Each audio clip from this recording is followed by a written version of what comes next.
Conference openers usually provide more answers and lingering questions, and for Arkansas, South Carolina, their identities were affirmed here Saturday in Fayetteville.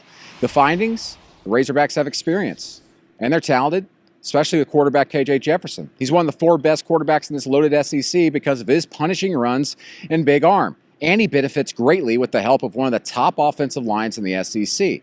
South Carolina, meanwhile, has Oklahoma transfer Spencer Rattler, a talented but hamstrung quarterback capable of so much more in the right situation. Still, with a gunslinger mentality playing behind one of the worst offensive lines in the SEC, mistakes outshine the production. The resulting 44-30 win by Arkansas here wasn't a surprise. KJ Jefferson played in control, and though he didn't put up gaudy numbers, he commanded the offense when required. He ran 19 times, scored a touchdown. He threw for 162 yards and threw a touchdown. And he only had 3 incomplete passes.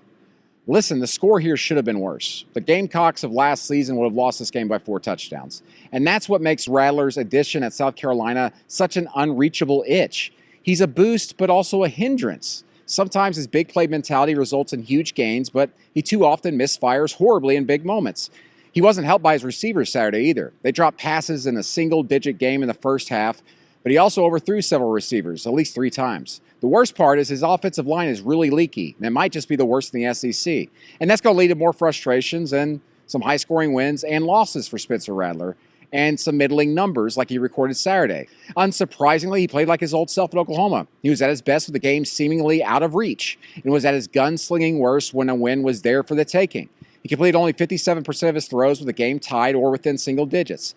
And with the game out of reach, he threw for 208 yards. He was also sacked 6 times and simply tried too hard in the fourth quarter. He was charged with a safety late in the game on an intentional grounding call and also fumbled twice, including one play that should have been a touchdown for the Razorbacks. Meanwhile, Arkansas has Jefferson, who didn't force throws and never played outside of offensive coordinator Kendall Briles' air raid game plan. The Hogs dominated the trenches, and the coaches didn't outthink their game plan of running hard and often. Rocket Sanders rushed for 156 yards and 2 scores. The Hogs nearly eclipsed 300 yards on the ground, and KJ Jefferson was on target most of the game. Again, only 3 incomplete passes. And he had 1 deep throw that was dropped down the field that would have easily been a touchdown if it wasn't dropped.